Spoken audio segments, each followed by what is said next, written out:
Il n'y a rien à faire, 24 heures après le rasage, vos jambes sont aussi douces que le paillasson de votre entrée. Ce n'est pas comme si ça existait depuis des années, mais découvrez la cire orientale Ouch. Avec Ouch, vos jambes seront douces pendant 3 semaines. Mais ça, vous le saviez déjà, alors pourquoi continuez-vous de vous obstiner avec le rasoir ? Parce que la cire ça fait mal, grandissez un bon coup et jetez-moi ce rasoir de gamine. Vos jambes méritent mieux, vos jambes méritent Ouch.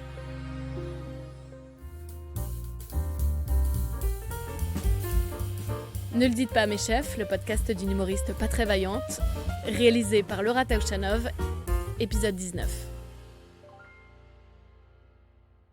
Salut tout le monde, j'espère que vous allez bien cette semaine. Ça vous a fait beaucoup réagir mes histoires de vente de photos de pieds la semaine dernière. Et surtout, vous étiez dégoûtés d'apprendre que ça marchait pas. En tout cas, que ça n'avait pas marché pour moi parce que vous espériez un jour le faire peut-être, j'en sais rien. Mais ouais, je suis désolée, c'est une perte de temps. Quand on y réfléchit, en 2022, il y avait 102 hommes pour 100 femmes sur Terre. Mais il n'y a pas 102 femmes qui vont vendre des photos de leurs pieds. Waouh, je sais pas du tout où je vais avec ce chiffre, parce qu'il n'y a pas 100 acheteurs du côté des hommes non plus. Je l'avais noté, ça avait un sens dans ma tête quand je l'ai noté. Je voulais vous donner une probabilité hyper pertinente. Mais là, je sais plus ce que je voulais dire. Bref, je vais retourner dans mes bouquins. Je laisse les maths pour les autres. Faut que je vous avoue, la semaine dernière, j'ai foiré le stand-up. Putain, mais quel enfer. C'était un enfer. Donc en gros, il nous reste qu'une semaine de cours avant le show final. Donc on fait tous les étudiants, tous les élèves. Là, on passe... on a 5 minutes de stand-up devant nos proches, quoi. Et donc en gros, là, les dernières semaines, on doit monter devant tout le monde et un peu répéter ce qu'on a écrit, quoi, pour que tout le monde fasse des petits commentaires, des petits retours, qu'on s'améliore.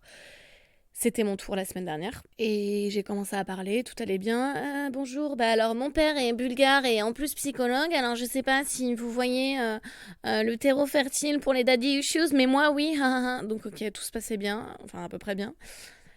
Et au bout d'une minute, crise de panique, genre j'ai ma gorge qui se serre, donc j'arrive plus à respirer correctement.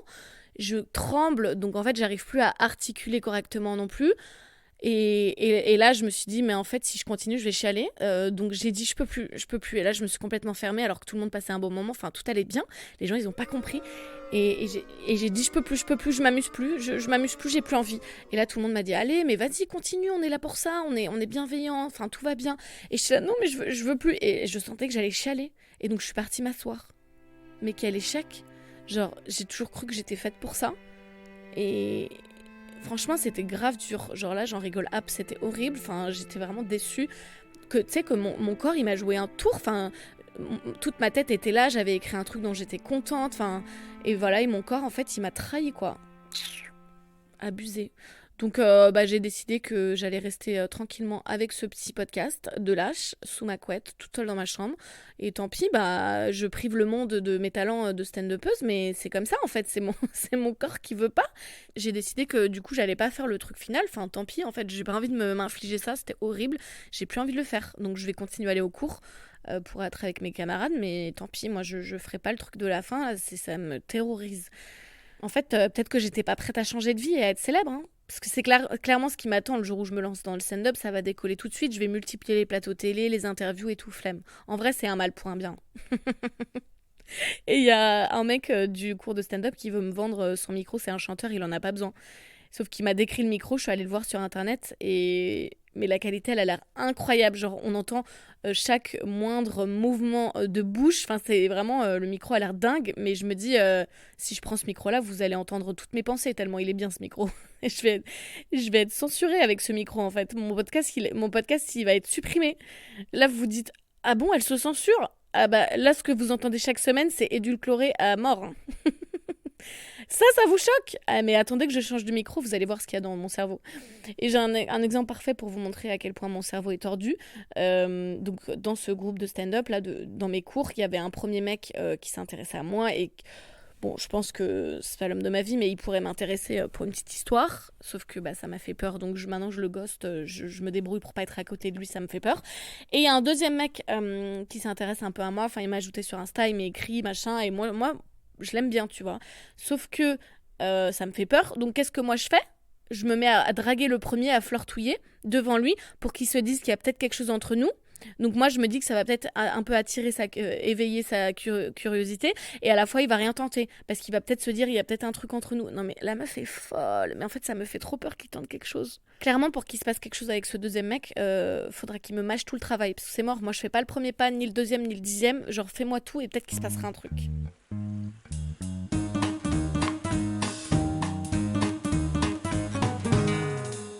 Anyway, en tout cas, s'il se passe un truc, va falloir que je me remette physiquement de ma dernière séance de sport, parce que là, clairement, je ne peux pas bouger la jambe. J'ai tellement de courbatures. J'ai refait ma première séance depuis longtemps. J'avais oublié que j'avais un cul. Genre, ça m'a réveillée la nuit tellement j'ai eu mal. Enfin, j'avais des douleurs qui me lançaient dans les fesses tellement j'ai forcé, quoi. Pour ceux qui n'ont pas fait de sport depuis longtemps et se souviennent plus de la sensation, j'ai l'impression qu'on m'a fondu les fesses, qu'on a tiré les muscles, et qu'on a laissé le bordel durcir, mais tout est tendu du coup. Putain, c'est une métaphore pas du tout claire. Bref, Inch'Allah, Hot Girl Summer d'ici l'été. Hein. Mais tu dois apprendre à t'aimer toute l'année, pas uniquement l'été. Oui, enfin, c'est quand même plus facile de s'aimer quand on porte des gros pulls et qu'on voit pas son corps pendant 4 mois. Je suis désolée. Après, cela dit, moi j'aime mon corps. Hein. En fait, je me trouve 3 fois mieux nue qu'habillée. Mais le problème, c'est que je suis quand même habillée 99% du temps. Mais en fait, genre, quand t'as des formes comme moi, je trouve que le plus beau vêtement, c'est la nudité. Genre, j'ai des hanches assez marquées. Christina Cordula dirait que je suis un 8. Il n'y a rien qui puisse mettre un 8 autant en valeur que la nudité, je trouve. C'est chelou, non? Du coup, avec les mecs, je suis pas du tout pudique. Moi, j'aime bien me balader nue, il n'y a pas de problème. Alors que parfois, dans mes vêtements, je me sens engoncée, quoi. Est-ce que je suis la seule? Faudrait peut-être que je déménage dans un camp naturiste, mais à la fois, la perspective de voir des pénis en liberté toute la journée, ça me réjouit pas. Genre, c'est le genre de partie du corps, sortie de son contexte, c'est pas beau, t'as pas envie de la voir. Et je pourrais pas être journaliste en plus dans un monde naturiste. Imagine, je serre la main d'un mec pour l'interviewer, je lui prends la trompe par erreur, ça me semble risqué cette affaire. Anyway, est-ce que, s'il vous plaît, on peut établir une règle quand vous avez, je change de sujet complètement au cas où vous n'aviez pas remarqué, quand vous avez des mecs magnifiques, est-ce que vous pourriez prévenir les gens qui vont rencontrer vos mecs? Je m'explique. J'étais chez une nana pour faire une interview sur la PMA. Parce qu'en Irlande, la FIV, elle n'est pas du tout remboursée. Donc, eux, ils ont dû débourser 20 000 euros pour avoir leur deuxième enfant. Et elle me dit, je devais interviewer son mari aussi, mais il était en retard. Elle me dit, mon mari est un peu en retard, mais il arrive. C'est pas ça qu'elle aurait dû me dire. C'est moi. Moi, j'entends la porte claquer. Elle me dit, oh, Aiden est là. Et là, je vois une bombe atomique entrer dans la cuisine. Je vous jure, un grand brin. Carré, je sais pas, le mec desserre un peu sa cravate, sourire en coin, il me tend sa grosse main veineuse. Aiden, enchanté. Et là, il pose ses gros bras là sur l'îlot central de la cuisine, ses biceps se contractent. Et je suis pas une grande fan des mecs ultra musclés, mais ce petit mouvement de muscle là, il y a pas à chier, ça fait son petit effet. Et là, il me dit en souriant Qu'est-ce que vous voulez de moi? Qu'est-ce que je peux faire pour vous? Une levrette, 2 enfants et un gros câlin? Mais non, je lui ai dit bonjour, alors on a bientôt fini avec votre femme.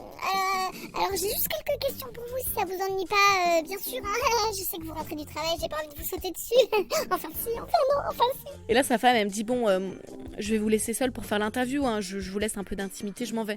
Non, ne fais pas ça, tout peut arriver. Je t'en supplie, reste. Je t'en supplie, me laisse pas avec lui. Et là, elle part et je bafouille 3 questions de merde en essayant de pas trop regarder sa bouche quand il parle parce que sinon, ça serait un peu cramé que j'imagine tout ce qu'il pourrait faire avec.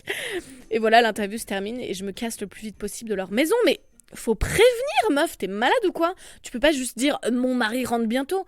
Faut que tu dises mon mari rentre bientôt, je préfère vous prévenir, il est magnifique, ça peut surprendre au début, mais on s'y habitue. Moi je suis avec lui depuis le lycée donc je m'y suis habituée, mais vous inquiétez pas, je serai à côté de vous pour vous accompagner, je vous laisserai pas seule dans la pièce avec lui. C'est ça qu'il faut dire. J'ai fait une autre interview cette semaine avec un BG, décidément ils sont partout sauf dans mon lit. Je suis allée dans un centre de désintox, enfin c'est une clinique privée pour faire un sujet sur les addictions aux jeux d'argent, les paris sportifs, etc. C'est un vrai fléau en Irlande. Il y a beaucoup de gens qui sont addicts à ça.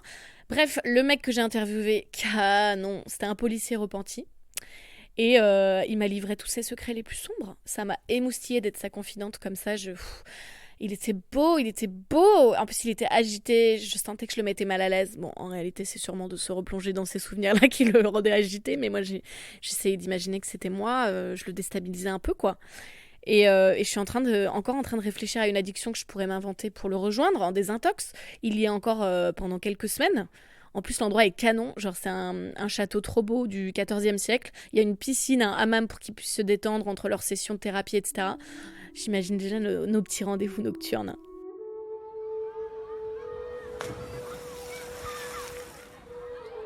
Hello, ça va? Je peux venir avec toi? Oui, vas-y, bien sûr. Ouais, ça va. Bon, les jeux à gratter me manquent un peu ce soir, mais je tiens le coup. Je comprends. Moi, j'ai trop envie d'une trace là, mais je résiste. On pourrait se soutenir ensemble si tu veux. Ouais, ça pourrait être cool. Ça va, elle est pas trop froide pour toi la piscine? Si, ça me rappelle celle du casino d'ailleurs. Elle était froide là-bas aussi. J'y plongeais la tête quand j'avais perdu trop d'argent. Ouais, moi ça me rappelle quand je devais attendre le dealer en bas de chez moi, parfois il faisait froid quoi. Mais t'as arrêté quand la cocaïne? Parce que t'as pas l'air d'avoir les symptômes du manque, toi. Ouais, en fait je les cache super bien, c'est tout, mais à l'intérieur, c'est dur, hein. Je rêve de ma trace, de ma poudre blanche quoi. Ouais. Et puis bien sûr, je me ferai cramer, virer de la clinique et hop, histoire d'amour avec Monsieur Paris Sportif, à la poubelle. Mais il était beau et quand il me racontait qu'il avait tout perdu à cause des jeux, sa femme, etc., j'avais envie de lui dire mais c'est pas grave, ouvre les yeux James. T'as une femme en face de toi. On peut repartir à zéro, toi et moi. Tout oublier. Toi, moi. C'est marrant parce que j'avais le flyer de la clinique posé sur la table basse du salon parce que je le consulte. Enfin, j'avais besoin du flyer pour avoir des infos pour construire mon reportage au moment du montage. Bref. Et mon coloc, il l'a trouvé et il m'a dit tout va bien, Laura? T'as quelque chose à nous dire? Ouais, je suis accro à la bite. Je vais aller me faire soigner. Bye.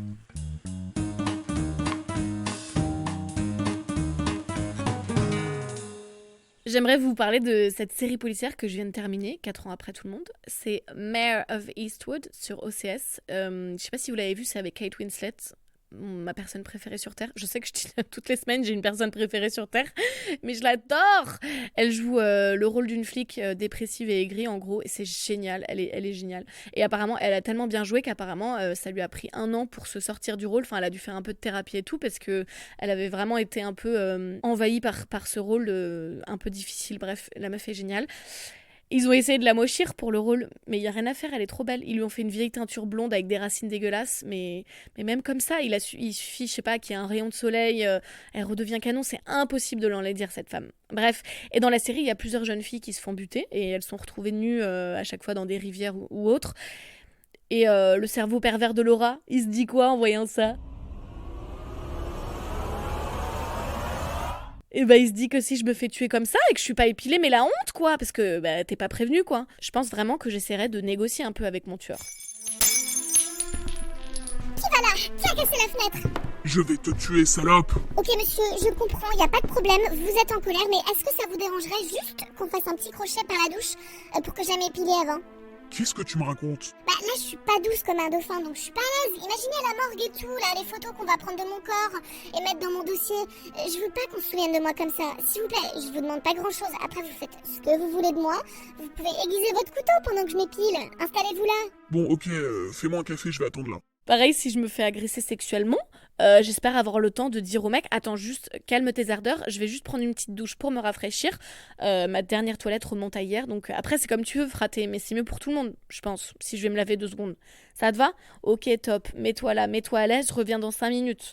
À côté du lit, il y a un catalogue La Redoute avec des meufs en lingerie, serre-toi, mets-toi à l'aise, bro. » Ou sans aller aussi loin dans la violence, imaginez, je fais un malaise dans la rue tout simplement, et les passants, ils appellent les pompiers, et c'est l'été, je suis en robe, et en tombant, ma robe elle s'est relevée. Et elle a laissé apparaître ma collection automne-hiver sur les jambes. La honte, wesh! Bon, en vrai, je fais grave la meuf, parce que je suis pas très poilue. Et j'ai souvent eu cette discussion avec mes copines brunes, qui me disent que j'ai pas le droit de me plaindre, en fait. Mais moi, mon problème avec ma pilosité de sphinx, c'est que je me fais recaler des instituts, carrément, parce que j'ai pas assez de poils. On me dit, non, désolé, faut attendre encore, là, je peux rien faire, la cire, elle va rien arracher, vous avez pas assez de poils. Donc je suis obligée de rester avec mes poils de bébé là, je suis jamais assez en fait, c'est fatigant. Ah, je me dégoûte, on dirait un vieux mec là qui se plaint du racisme anti-blanc qui grandit en France. Problème de riche, ok, mais problème quand même, non? Bon. Les gars, j'ai un aveu à vous faire, je voulais apprendre un nouveau mot chaque semaine. Cette semaine, j'ai la flemme. La semaine dernière, j'ai eu la flemme. Voilà, il y a quoi ? C'est moi qui fais les règles. En plus, je sais pas si vous avez remarqué, mais on dépasse pas les 22 minutes d'épisode chaque semaine. Donc là, si je me crée un nouveau mot, on va perdre du temps. Bref, time is time. Donc on va passer direct à notre petit rendez-vous de fin d'épisode. Il est chaud, il est en blouse blanche. Pourquoi j'arrête pas de tout mettre au masculin, bordel ? Son stéthoscope est...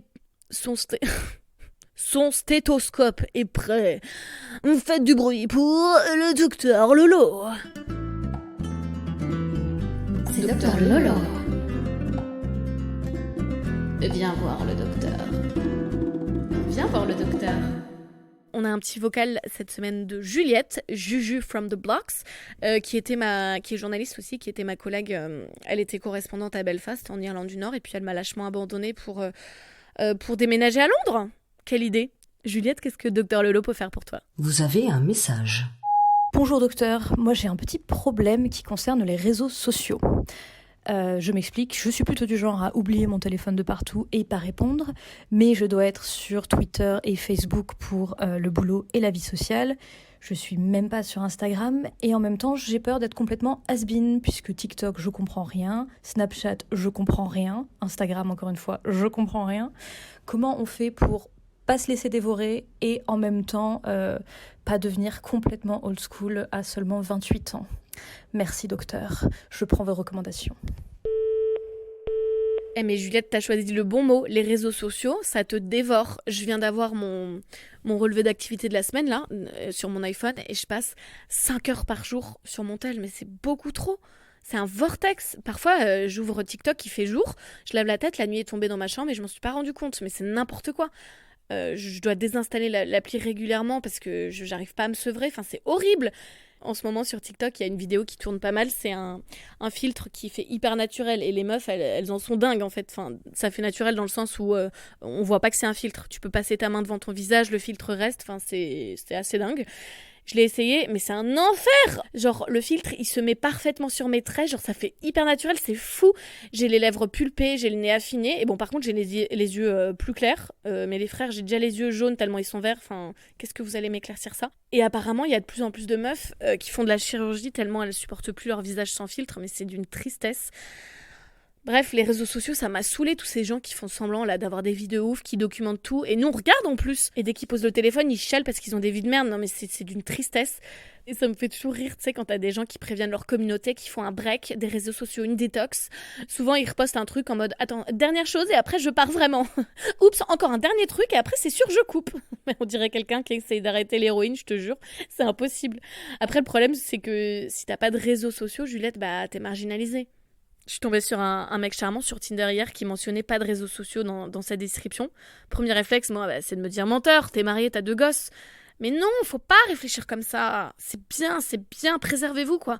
Mon coloc aussi, il a un vieux Nokia de dealer là. Il a pas de smartphone, pas de réseaux sociaux, rien.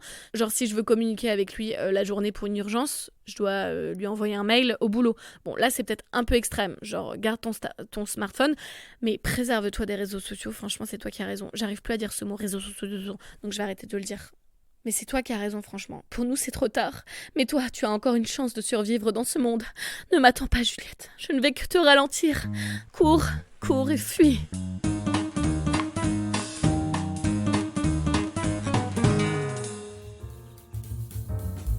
Voilà les amis, il est l'heure de se quitter. J'espère que vous avez passé un bon moment. Que vous dire à part que vous êtes des personnes merveilleuses. Merci de m'écouter chaque semaine, franchement. Toutes les audiences, elles augmentent chaque mois. Je suis trop contente. En plus, je fais mon petit podcast dans mon coin. Enfin, j'ai pas trop fait de pub ni rien parce que ça s'appelle Ne le dites pas à mes chefs. Et l'idée, c'est que ça n'arrive pas aux oreilles de mes chefs. Mais donc voilà, on est entre nous et on est de plus en plus à être entre nous, donc ça me fait grave plaisir. Voilà, merci beaucoup pour votre soutien. N'hésitez pas à m'envoyer vos petits docteurs Lolo comme d'habitude. On se retrouve la semaine prochaine en forme. D'ici là, prenez soin de vous. Je vous embrasse très fort. Bye.